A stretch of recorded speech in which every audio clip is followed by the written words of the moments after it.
Elite academies like Blackwood are sold to parents on promises of excellence and tradition. For the students, especially a scholarship kid like me, coming from a world away, you discover they're really closed ecosystems with unwritten social rules and rituals that matter just as much as the curriculum. The Blackwood campus was a testament to old money and power.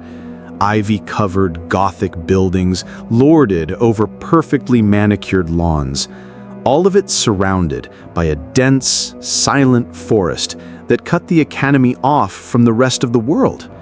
It was meant to be a sanctuary for learning, but from the very first day, I felt like it was a cage. My name is Leo. I arrived on an autumn afternoon with a suitcase full of secondhand clothes and a head full of an anxiety I tried to hide under a mask of indifference.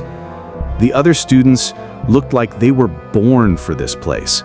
They moved with an effortless confidence, their laughter echoing in the dark wood hallways. I was the intruder, the glitch in the system, and I could feel the weight of curious eyes on me. The real initiation, however, didn't happen in a classroom or a dorm.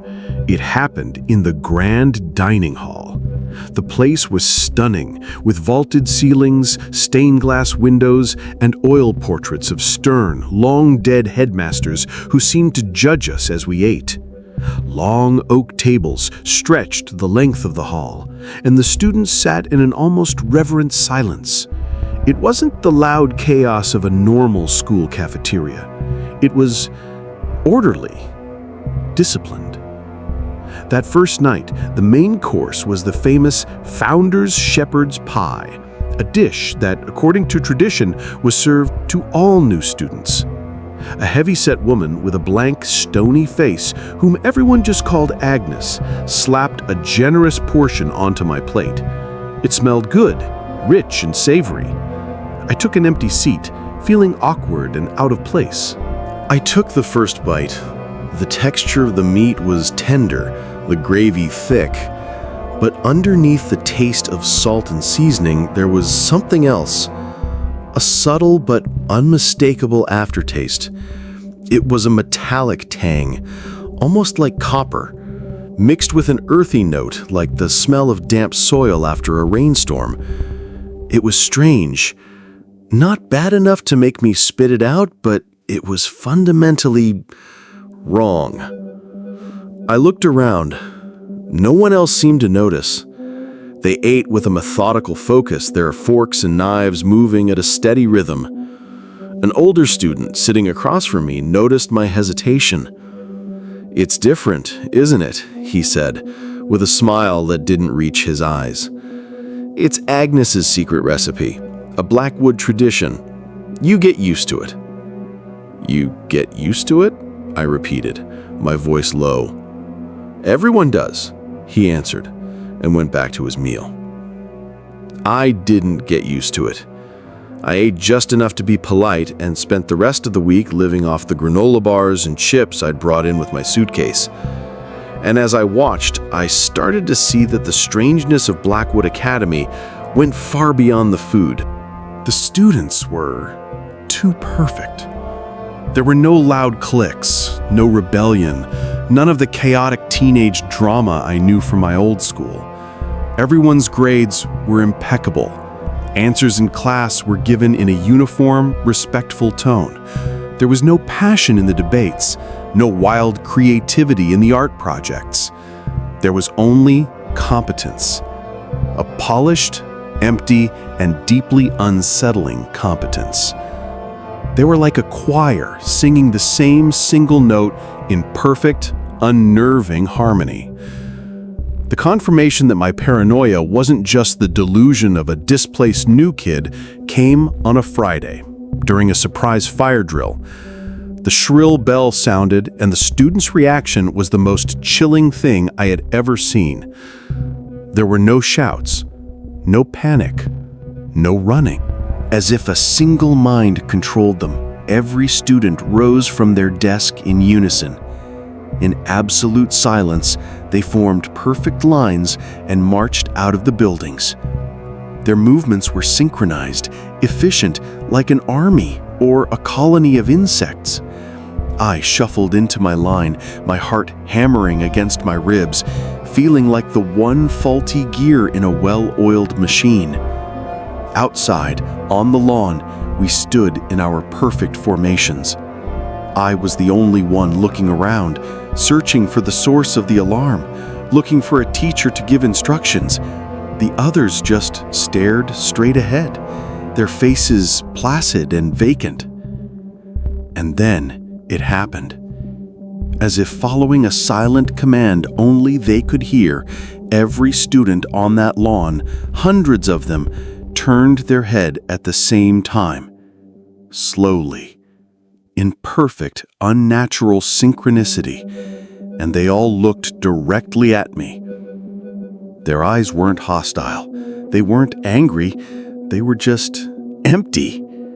But the weight of hundreds of pairs of eyes, all fixed on me, the one who didn't belong, the one who hadn't yet gotten used to the taste of tradition, was a wave of pure terror.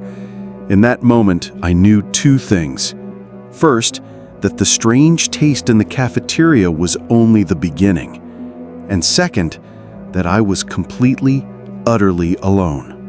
The fire alarm stopped ringing, but the silent scream of that moment went on and on in my head.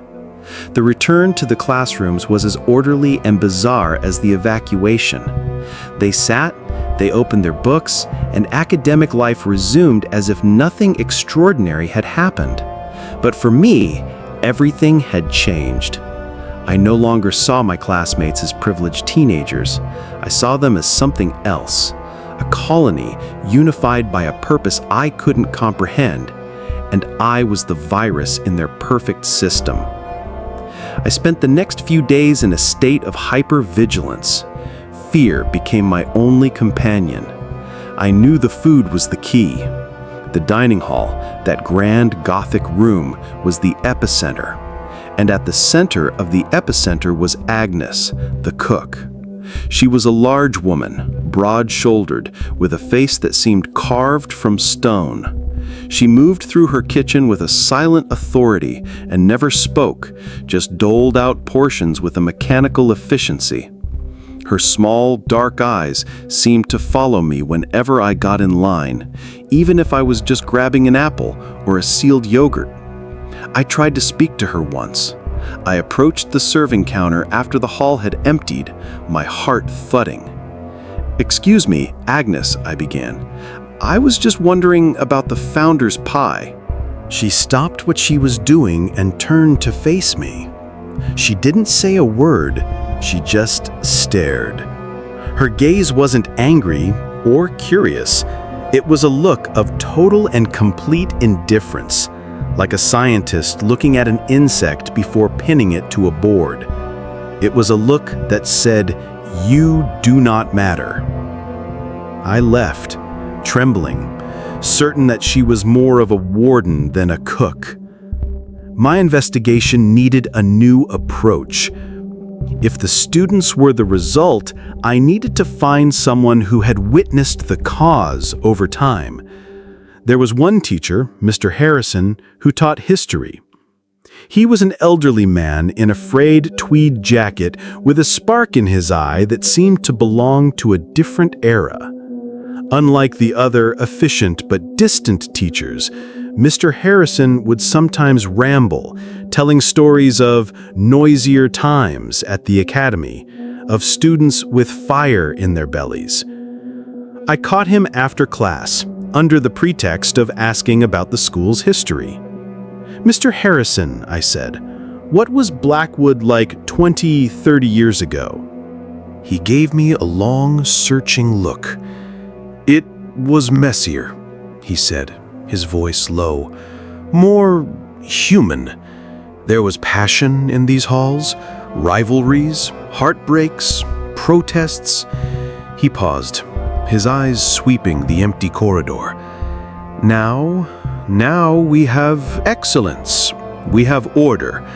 But the fire, The fire has gone out." "What happened?" I pressed. "What changed?" He gave me a sad, tired smile. "Traditions became more important, son. Sometimes to maintain a tradition, you have to sacrifice other things." He adjusted his glasses and glanced at his watch. "I have to be going. A piece of advice, Leo. Some dishes are more easily swallowed if you don't ask about the ingredients." And with that, he walked away, leaving me with a cryptic warning that was as frightening as a direct threat. My focus turned back to the students.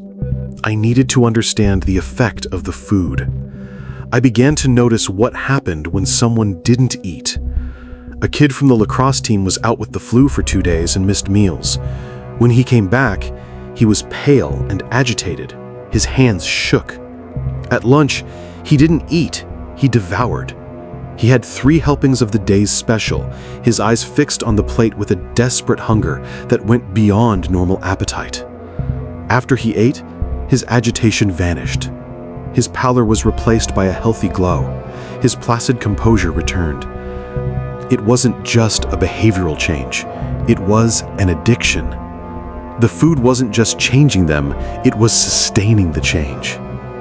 My last hope was to find a crack in the system, a single person who could be reached. I remembered the girl from the first day. I found out her name was Clara. Looking at her social media from before she came to Blackwood, I found a completely different person. Photos of her laughing with friends, playing guitar in a garage band, her face alive and full of emotion. Now, she was like the others. Calm, focused, empty. I had to try. I printed one of the old photos, one where she's smiling broadly, holding her guitar. I found her alone in the library, reading a calculus textbook. I approached, my heart in my throat. "Clara," I said softly. She looked up, the same placid expression as always. "Yes, Leo. I found this. I thought it might be yours." I slid the photo across the table. She picked it up, and for an instant, a single miraculous instant, the mask fell. I saw a flicker in her face, her eyes focused on the image, and a spark of confusion, of recognition lit them up. She whispered, her voice faint, unlike her normal tone. "I remember this day. My band. We played at the summer festival." A surge of hope shot through me. "Yes," I said, my voice eager. "You remember who you were?" She looked from the photo to me, her eyes filling with a rising fear. I don't know." It was then I noticed the movement. 2 other students had silently entered our section of the library. They weren't brows. They were standing between the shelves, watching us. They said nothing, but their presence was a physical pressure. I felt the air grow thick. Clara's face changed.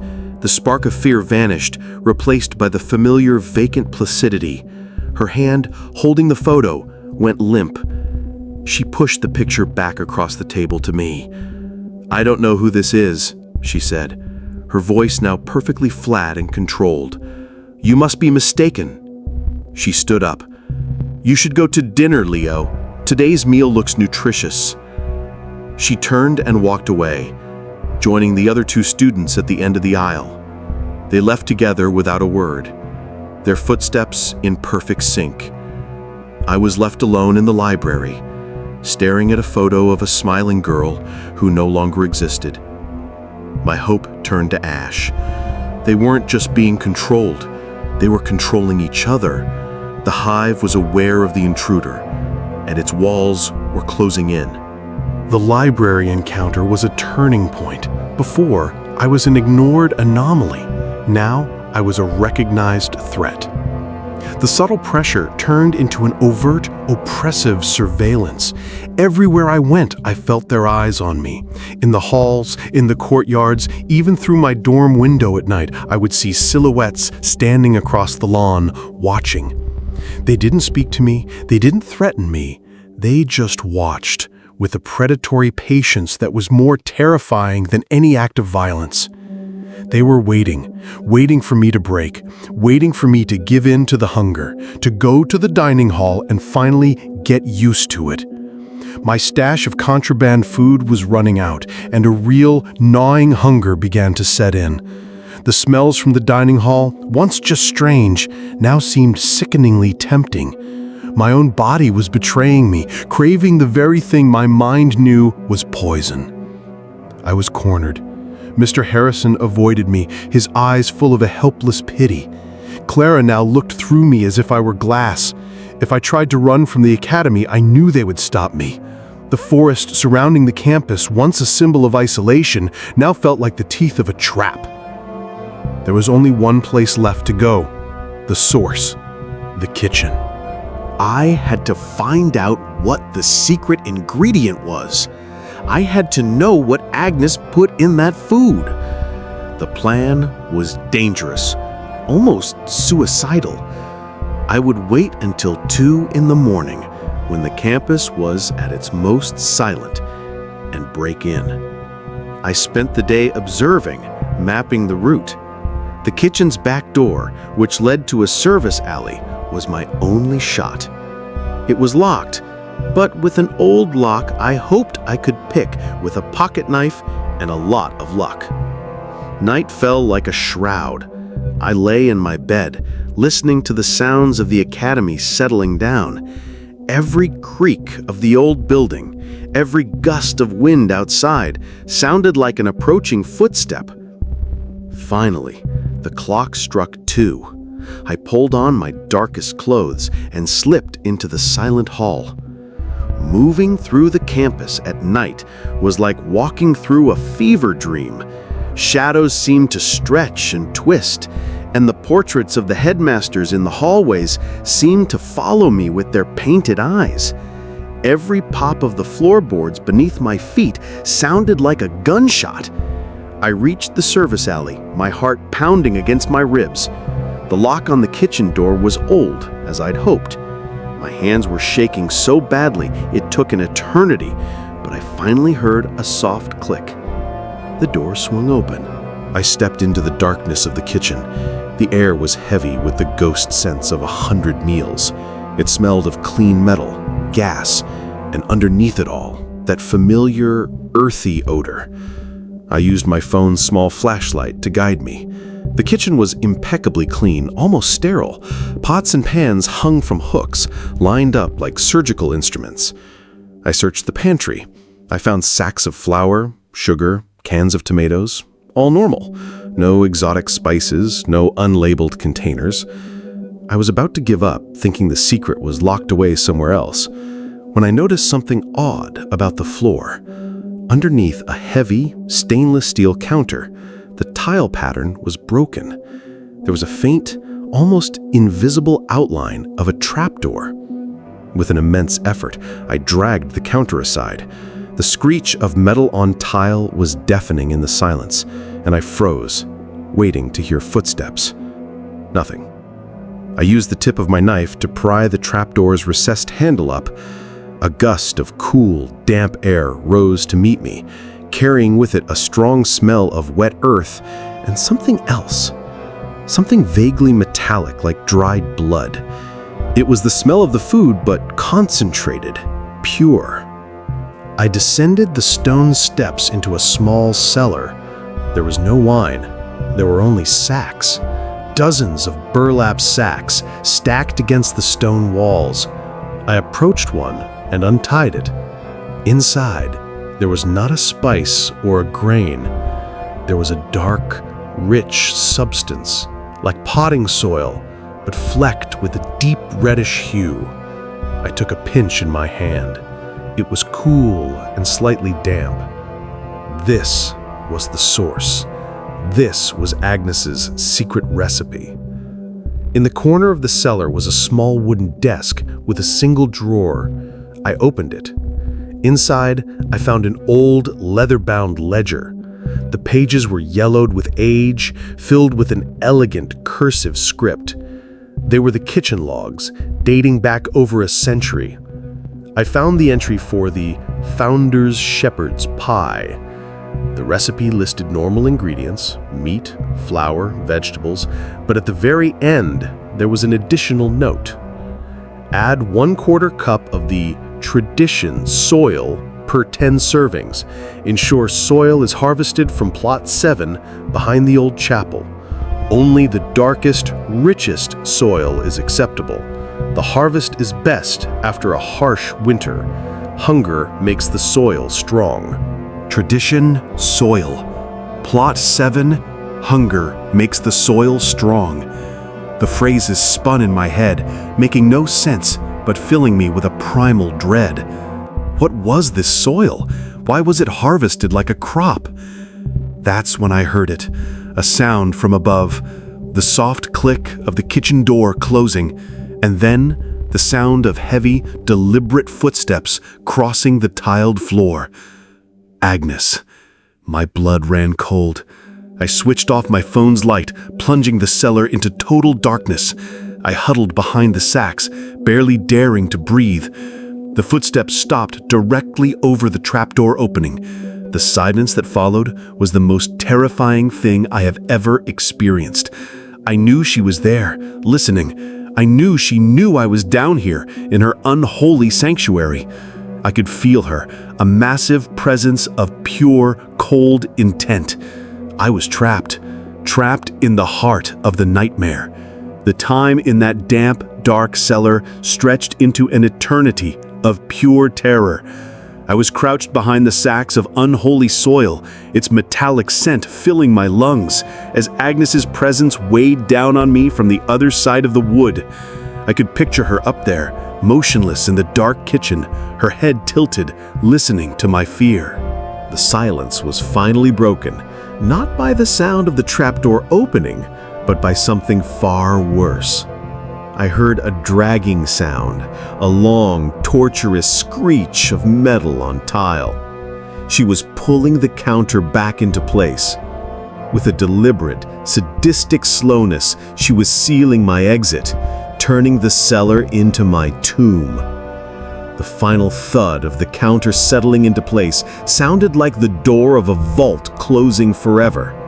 Panic, sharp and cold, pierced through my fear. I was trapped with the Academy's secret.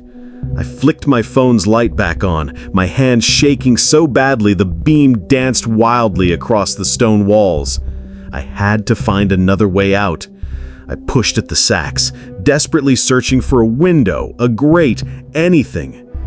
In a corner, behind the last stack of sacks, I found it. It wasn't a door, but a narrow, low opening at the base of the stone wall. It looked like an old cold chute, a dark brick tunnel leading into blackness. It was small, claustrophobic, covered in cobwebs and grime. It was my only chance. I didn't hesitate. I dropped to the filthy floor and began to squirm my way into the opening. The space was incredibly tight. The rough bricks scraped my back and shoulders. The air was stale and smelled of earth and decay. With every inch I advanced, I fought the urge to scream, certain I would get stuck there forever, left to die in the dark. The sound of my own ragged breathing was deafening. After what felt like an eternity, I felt a change in the air, a cool night breeze. I pushed harder and tumbled headfirst into a pile of dry leaves. I was outside. I was on the other side of the kitchen building, hidden in a thicket of bushes near the edge of the forest that surrounded the academy. I was filthy, shaking, and my body was covered in scrapes. But I was free of the kitchen, but not of Blackwood. I knew I couldn't go back to my dorm. They would know. Agnes would know. I was now officially a fugitive within the walls of my own prison. I looked out across the dark campus. The lights were out, but I felt the academy watching me, a sleeping beast, but aware. There was only one place left to go. The final answer wasn't in the kitchen, but where the ingredient came from. Plot 7, behind the old chapel. The ledger was my map, and I had to follow it to the end. Keeping to the shadows, I began my journey across the campus. The chapel was one of the oldest buildings, set at the far edge of the property, where the manicured lawns met the wild forest. It was a dark stone structure with a steeple that looked like a claw scratching at the night sky. It had been abandoned for decades. Behind the chapel, I found a small, ancient cemetery, the headstones leaning and covered in moss, like rotting teeth jutting from the earth. And beyond the cemetery, there was an area enclosed by an old wrought iron fence. A rusted metal plate hanging from one of the gates had a single number etched into it: 7. This was Plot 7. I pushed open the gate, which groaned in protest. The air in here was colder. The ground inside was not grass, but dark, tilled soil, laid out in rows like a vegetable garden. There were no plants, just dirt, dark, rich, and eerily silent. I used my phone's light to scan the ground. At first it just looked like soil, but then I saw something glinting faintly. I knelt down. Half buried in the dirt was a small metal object. I dug around it with my fingers. It was a button. A brass button from an old academy uniform. Then I found another, and a piece of a belt buckle, a cracked lens from a pair of glasses. My blood turned to ice. The realization hit me with the force of a physical blow. This wasn't a garden. It was a grave, an unmarked mass grave. The phrase from the ledger came back to haunt me. Hunger makes the soil strong. They weren't harvesting a plant, they were harvesting the soil. The soil where generations of Blackwood's problems, the rebels, the creatives, the nonconformists, the ones who refused to get used to it, were buried. Blackwood's tradition was literally built on the remains of those who challenged it. The secret ingredient wasn't a spice, it was a vestige. It was the ground-up essence of forced conformity. They were feeding the students the ghosts of the academy, forcing them to consume the very spirit of obedience until nothing else of them was left. I was on my knees, paralyzed by the horror of my discovery, when I heard a sound behind me, the snap of a twig. I spun around, my flashlight beam cutting through the darkness. Standing at the entrance to Plot 7, her silhouette framed against the moonlight, was Agnes. And she was not alone. Behind her, emerging silently from the woods and the dark corners of the cemetery, were the students. Dozens of them, their faces pale and vacant in the night, their eyes fixed on me. They were moving slowly, surrounding me. The hive had come to reclaim its lost part.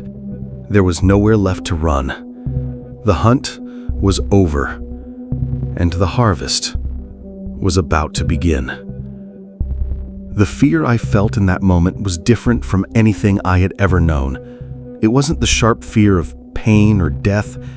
It was an existential dread, a cold, crawling terror of the annihilation of the self. I looked at the approaching faces that had once belonged to individuals, Clara, the lacrosse kid, dozens of others, and saw only the same empty, placid expression. They were drones, moved by a will that was not their own, the will of Blackwood's tradition. Agnes took a step forward. In the darkness, her massive figure seemed less human and more like a stone monument. She carried no weapon. She didn't need one.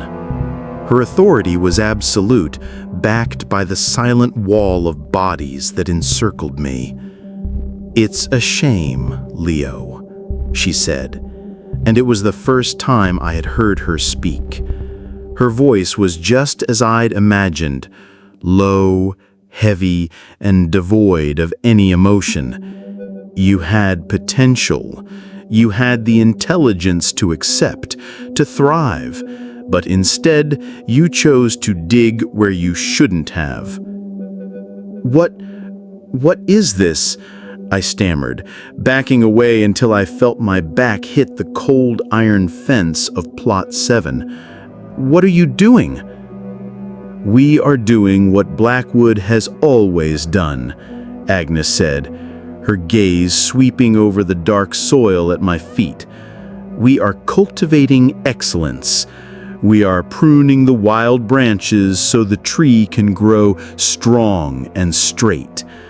Passion, rebellion, chaotic individualism. They are weeds, Leo. They lead to failure, to disorder, to mediocrity. We remove them." She gestured to the students surrounding me. "Look at them. Are they not perfect, focused, disciplined, obedient, free from the pain of doubt, the anguish of choice, free to achieve their full academic potential without the distractions of a soul?" "You're erasing who they are!" I shouted, my voice breaking with horror. "This isn't excellence, it's desecration!"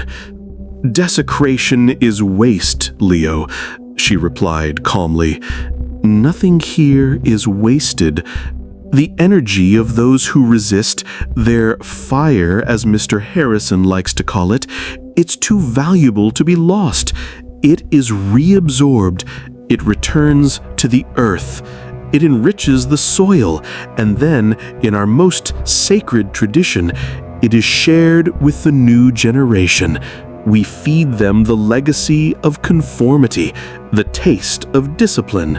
In time, their fire goes out too, and their strength joins ours. It is the perfect cycle." The perfect cycle. The horror of those words crushed me. I was looking at the buried remains of nonconformists and realizing their fate was worse than death. Their resistance had been turned into fuel for the very machine they hated. "And now," I whispered, already knowing the answer. "Now, Leo," Agnes said, "you have a choice we no longer offer to many. You know the truth. You've seen our garden. You can join the final harvest and make the soil stronger. Or you can come to the dining hall and finally sit down for dinner. You are hungry, are you not? We can feel it. Your body craves what your mind fears." She was right. The smell of that earth, the promise of relief from the hunger and the fear, was a physical temptation. They didn't need to force me. They just needed to wait. She held out her large, calloused hand. It was not a threat. It was an invitation. "Come, Leo. Hunger makes the tradition strong. It's time to eat. It's time to get used to it." The students took a single, synchronized step forward. The circle tightened. There was nowhere to run.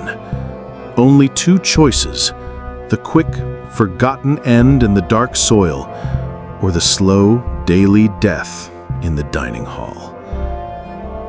I looked at Agnes's hand, then at the empty faces around me, and for the first time, I understood the true terror. It wasn't what they would do to me, it was what they would make me become. 6 months later, the autumn light streams through the stained glass windows of the grand dining hall, illuminating the long oak tables. A new student, a skinny scholarship kid with a suitcase full of second-hand clothes and eyes full of an anxiety he tries to hide, sits awkwardly at the end of a table. Agnes, the cook, serves him a generous portion of the founder's shepherd's pie. The boy takes the first bite. A subtle, confused expression flickers across his face. He glances over at the older student sitting next to him. The taste, the new boy says, his voice low. "It's a little strange." The older student turns his head slowly. His face is calm, focused, placid. His movements are economical and precise as he lifts his fork to his mouth. He swallows, unhurried, before he answers. "It's different, isn't it?" he says, his voice perfectly monotone, devoid of any emotion. A faint, empty smile touches his lips, a smile that doesn't reach his eyes. "It's the secret recipe," Leo says. "A Blackwood tradition. You get used to it." If you enjoyed this creepy story, don't forget to like the video and subscribe to the channel for more chilling tales every week. Stay spooky!